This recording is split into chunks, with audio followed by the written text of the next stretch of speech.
En la ruta del proceso constitucional, USACH participa. 10 de la mañana con 33 minutos, estamos ya de vuelta acá en Enlace USACH y como es tradicional los días viernes, haciendo la revisión de la semana del Consejo Constitucional, una semana que estuvo bastante activa con varios hitos que se fueron cumpliendo. No solamente se recibieron las observaciones de la comisión de expertos, sino que además se definió la comisión mixta que va a ir revisando algunos de estos puntos donde no hubo consenso finalmente y que en definitiva va a estar definiendo las características del documento que vamos a estar, sin ir más lejos, votando dentro de poco. Hay un cronograma a cumplir entre el 30 y el 30, entre el 17 y 21 de octubre va a estar funcionando esta comisión mixta. Mañana tiene que ir definiendo algunos temas. 30 y 31 de octubre el Consejo va a estar votando las propuestas de solución propuestas y el 6 de noviembre se termina con la votación de todas las normas y el órgano tiene que ratificar por el texto por 3/5 de sus integrantes en ejercicio. Estamos en tierra derecha y para hablar de cada uno de estos temas ya estamos acá con el politólogo académico de nuestra universidad, Marcelo Mella. ¿Cómo está, profesor? Muy buenos días. Hola, buenos días, un gusto, como siempre. Bueno, igualmente, profesor, y ir analizando estas jornadas que ya lo decíamos, bastante definitorias en muchos aspectos. La comisión de expertos ya entregó estas observaciones, estuvimos ahí revisando aquellos, se votaron 210, de las cuales 152 fueron aprobadas, mientras que 32 fueron derivadas a esta comisión mixta, donde nuevamente tenemos un equilibrio más hacia los sectores de oposición y donde además hay ciertas preocupaciones por el tenor de algunas de estas observaciones. Importante ver el global de cómo se está observando también, profesor, este proceso y particularmente cuánto puede afectar en la visión del electorado con miras a diciembre. Sí, mira, yo creo que el proceso, como tú bien dices, entra en la tierra derecha en las próximas semanas y lo hace en un momento muy complejo para discutir sobre los largos plazos, las definiciones de largo plazo. En el primer proceso constituyente, alrededor de un 30% de los chilenos y chilenas leyeron el contenido del texto y sin embargo la participación fue muy alta. Tenemos contexto de voto obligatorio, hay que recordar eso. En este segundo proceso yo creo que se va a repetir ese porcentaje. Claramente no más de un tercio de los chilenos y chilenas leen el texto para emitir el sufragio y sin embargo no solo tienen opiniones respecto al texto, sino también se polarizan y asumen posiciones radicales no habiendo leído el texto. Entonces la situación es bien compleja porque estamos en el día de la inauguración de los Panamericanos. Y tenemos una ventana comunicacional de un par de semanas donde no vamos a hablar de contenidos constitucionales salvo en el programa de la radio USACH con Rodrigo a la cabeza, donde se va a mantener la conversación sobre la Constitución. Cuestión muy buena, yo participo de otro panel en otra radio, donde también discutimos temas políticos, pero va a ser excepcional porque el país va a estar discutiendo sobre los Panamericanos. También es cierto que las encuestas todas muestran que existe una cierta fatiga constituyente, un agotamiento de las personas, que tiene que ver con el tiempo que ha demorado todo este proceso. Yo me atrevería también a decir con el carácter partisano que han tenido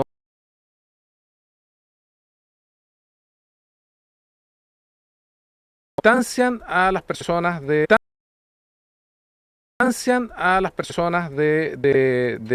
ambos procesos.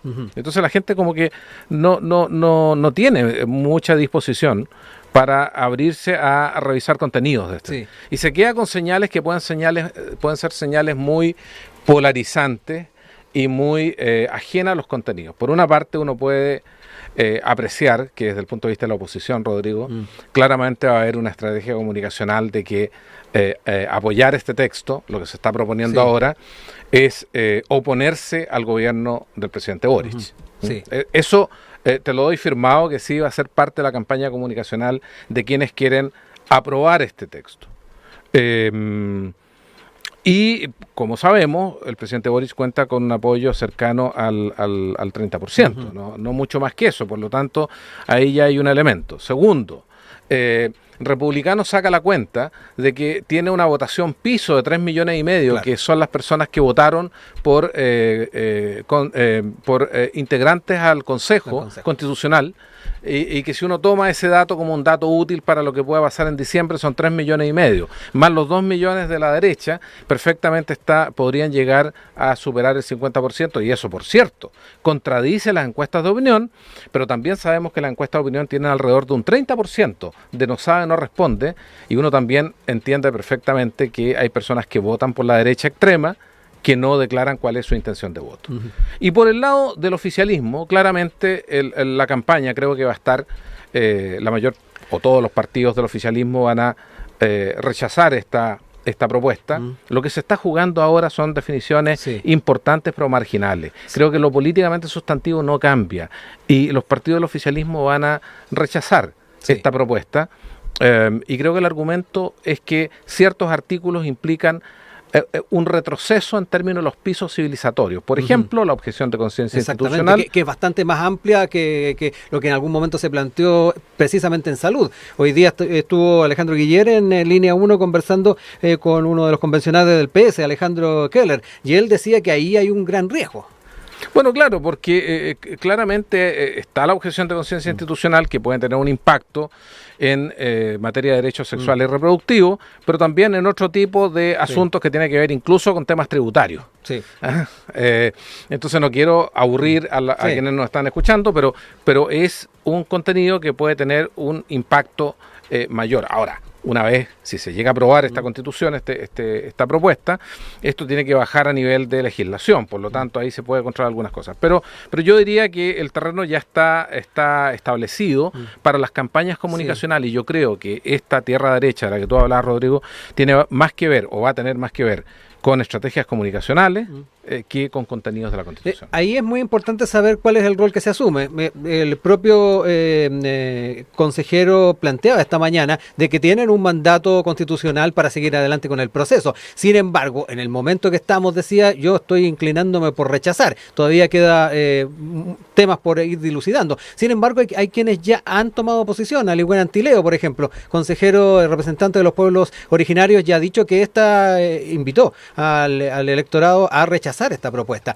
Es momento entonces ya de tomar posiciones a propósito de lo que nos plantea, y particularmente por las características del electorado. Usted ya nos decía, hay un porcentaje que de frentón no va a conocer en detalle y se va a apelar tal vez a puntos que van muy de la mano con el día a día de las personas. Es importante para quienes van a rechazar, van a oponerse a este nuevo texto, a esta nueva propuesta, porque ya tenemos este dato de que tenemos una ventana comunicacional donde el tema del proceso constituyente prácticamente va a desaparecer, y eso sobre datos de fatiga o de agotamiento de la opinión pública respecto al tema, que no son prometedores. Además, existe temas que han copado la agenda pública durante el año, tema de seguridad, tema de narcotráfico, 3 o 4 temas que son los temas que parecen preocuparle a la mayor parte de la audiencia, de la opinión pública. De la seguridad, han dicho algunos bueno, exactamente. Pero yo creo que desde el punto de vista del oficialismo va a haber una argumentación por el lado de estos pisos civilizatorios que una constitución democrática debe representar. No basta con que la legitimidad de origen, es decir, ser escrita en democracia, no basta con eso como argumento para aprobar el nuevo texto, y entonces la mirada se va a ir, tú ya lo decías, objeción de conciencia, pero también el contenido que permite la paridad de salida en las elecciones, el tratamiento hacia los migrantes, ¿no? La expulsión inmediata de migrantes, que es un tema que tampoco tiene acuerdo en la comisión mixta, y la exención de contribuciones, que tampoco tiene acuerdo, y probablemente es un contenido que por el lado de republicanos se va a explotar, porque no es efectivo que solamente las personas de altos ingresos en Chile sean afectadas por la exención de contribuciones. También existe un sector de la clase media importante que compró casas con un avalúo fiscal y que en los últimos años por cuestiones comerciales ha aumentado, y por lo tanto ha caído dentro de un tramo de contribuciones que es muy difícil de enfrentar. Entonces, yo creo que el ajedrez se va a jugar en un tema comunicacional, encontrando aquellos artículos para estar a favor o estar en contra de esta nueva propuesta, pero evidentemente sobre la base de un electorado que que no va a revisar los contenidos del nuevo texto. Y ahí una reflexión, permíteme, sí, que es indispensable, ¿no? Cuando nosotros criticamos a la élite política, a los partidos, también es bueno una autocrítica respecto al tipo de ciudadanía. Usualmente la crisis de la élite o de los partidos políticos tiene que ver también con una ciudadanía que no asume cabalmente la responsabilidad de ejercer la ciudadanía y los derechos políticos. Entonces yo creo que en cualquier caso, yo creo que el resultado en diciembre va a ser un resultado estrecho. Por lo tanto, la invitación desde este espacio es que los chilenos y las chilenas puedan leer el texto. Sí. Es decir, es lo menos que podemos hacer para tener una opinión no sesgada y que represente efectivamente nuestros valores, nuestras creencias. Y de lo contrario, lo que estamos haciendo es prolongar la crisis por una élite que es incapaz de dar conducción a este proceso, pero también por una ciudadanía que privilegia la polarización a la información de buena calidad. Sí, ahí nos encontramos también con el grado de profundización que la ciudadanía hace de los contenidos, porque nos pasó en la experiencia anterior, me da la impresión de que hay muchas posibilidades que ocurra ahora, hay mucha información que se recoge desde redes sociales, en muchos aspectos sesgada, acotada, sin profundizar, y eso hace un daño tremendo al debate. Absolutamente, pero no pasa solamente respecto del tema constitucional. Piensa tú en la situación de bloqueo que hay a nivel legislativo sobre temas que son tremendamente importantes. Es decir, el no haber podido los partidos políticos en representación parlamentaria sacar adelante la reforma tributaria, la reforma del sistema de pensión, la reforma de salud, lleva a que en este momento de la recta final haya una interacción entre la agenda legislativa, incluso la aprobación del presupuesto. Exacto. Y el proceso constituyente. Entonces, eso es muy indeseable y eso muestra, en el fondo, una incapacidad de conducción, no del gobierno, no de la oposición, de la transversalidad de los partidos, que es el hecho realmente preocupante. Al lado tenemos un candidato que nos sorprende día a día con una motosierra haciendo campaña y que probablemente el próximo domingo resulte primero en la elección. Sí. Y que a nosotros nos parece impresentable. Bueno, yo diría, hay que tener cuidado y hay que invertir en una mejor ciudadanía para que no lleguemos a donde está llegando Argentina hoy día, que está viviendo realmente una elección bien terrible, con por una parte, con una candidatura como la de Milei, que insulta los estándares mínimos de una democracia robusta, y por otra parte con un ministro de Economía como Sergio Massa, que tiene la inflación en récord histórico. Entonces, bueno, que la experiencia argentina nos sirva para poder comprometernos un poco más. Yo creo que el cariño se expresa también con un cierto nivel de sacrificio. Y yo creo que un pequeño sacrificio que pueden hacer nuestra ciudadanía, nuestro pueblo, es leer el texto constitucional y formarse una propia idea de lo que estamos discutiendo. Un país que solamente se construye en blanco y negro está destinado a no avanzar en los temas relevantes. Oiga, profesor, ya que hablábamos de eventuales proyecciones en cuanto a resultados, ahí nos decía la posibilidad de que tengamos un resultado tal vez no con tantas diferencias como se observó tal vez en el anterior plebiscito. ¿Esto inevitablemente se hace la proyección a lo que puede hacer un eventual presidencial o el apoyo que pueda significar esto para la oposición o el Partido Republicano? ¿Es pertinente pensar en eso? ¿En que aquí hay cierto vínculo? Hay relación, porque claramente aprobar el texto constitucional significa de alguna manera bajar los costos de esta conducción que ha realizado el Partido Republicano a esta segunda etapa del proceso constituyente. O rechazarse por poca diferencia, porque ahí también van a venir las comparaciones con el otro proceso. Es decir, el rechazo a esta nueva propuesta es el fracaso del Partido Republicano y su candidato José Antonio Kast. Eso no cabe ninguna duda.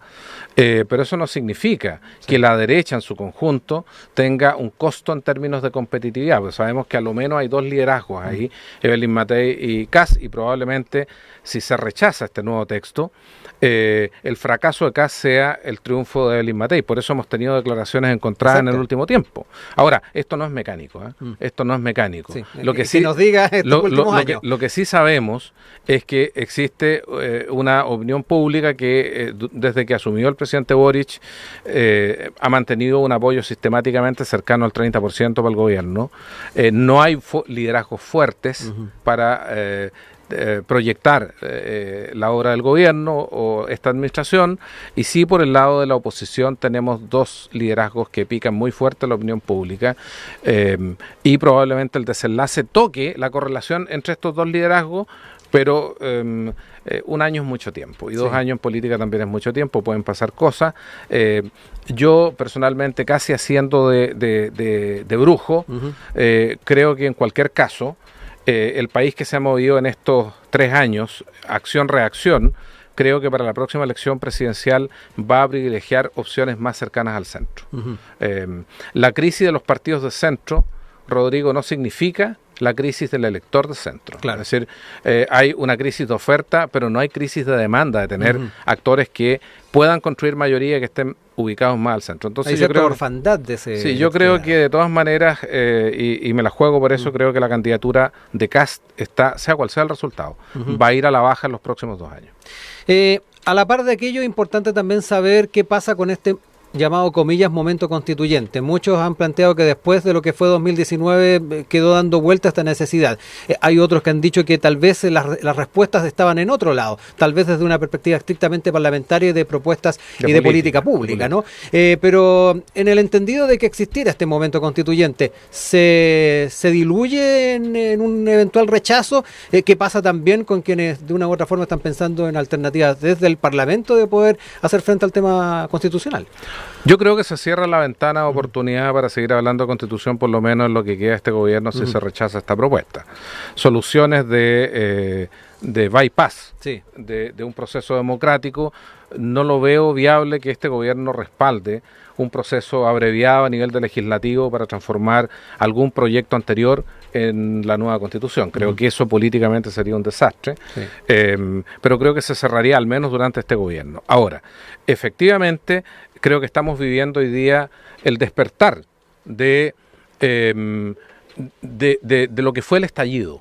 A los 4 años estamos recién teniendo algunas imágenes un poco más certeras de lo que representó el estallido. Yo creo que hasta ahora el país ha vivido interpretando, leyendo lo que significó el estallido como un espejismo, es decir, como una imagen irreal de lo que realmente ocurrió. Se dice por el lado de la derecha que el estallido social fue un golpe de Estado. Eso es no solamente una cuestión inaceptable en términos conceptuales, sino que políticamente también resulta algo totalmente inaceptable. No fue un golpe de Estado, y eso cualquiera de los que nos dedicamos a la política comparada, al estudio de estos temas, estará de acuerdo en que no correspondió a las características de un golpe de Estado, no tuvo intervención militar, no fue un proceso de arriba hacia abajo, no significó un impulso político para derrocar el gobierno y ejercer el poder, y tampoco fue una expresión popular totalmente coherente. Entonces, aquellos que desde el lado del oficialismo, del octubrismo, han interpretado el estallido social como un momento en el cual Chile cambió, también es un espejismo eso. Chile no cambió tanto, y lo que cambió fue la participación electoral en la votación del plebiscito inicial que abría el primer proceso constituyente y en la elección de convencionales del primer proceso, donde claramente quienes votaron fueron personas que estaban en el rango de los 18 a los 40 años y que tienen una orientación determinada, y votó menos gente sobre 40 años. ¿Por qué? Bueno, porque había pandemia, había restricción, la gente tenía temor y no había voto obligatorio. Después, con procesos que son obligatorios y con una normalización de la situación sanitaria, lo que aparece es el padrón histórico. Y con el padrón histórico tenemos resultados reactivos, porque el voto se fue a la extrema derecha, pero de alguna manera uno puede ver que se está recomponiendo esta distribución normal de la campana de Gauss, donde Chile no ha dejado de ser un país de tendencia central. No estoy diciendo que eso me guste a mí o que no me guste, estoy diciendo que hemos vivido 3 años mirando un espejismo respecto a lo que significó el estallido social. El estallido social no es ni una epifanía del cambio radical del país, ni tampoco es un hecho criminal. Y es bueno entender eso, fue una manifestación por problemas que no se resolvieron y que generalmente, y tú tienes razón, que generalmente tienen que ver más con la calidad de las políticas públicas que con elaborar un nuevo texto constitucional.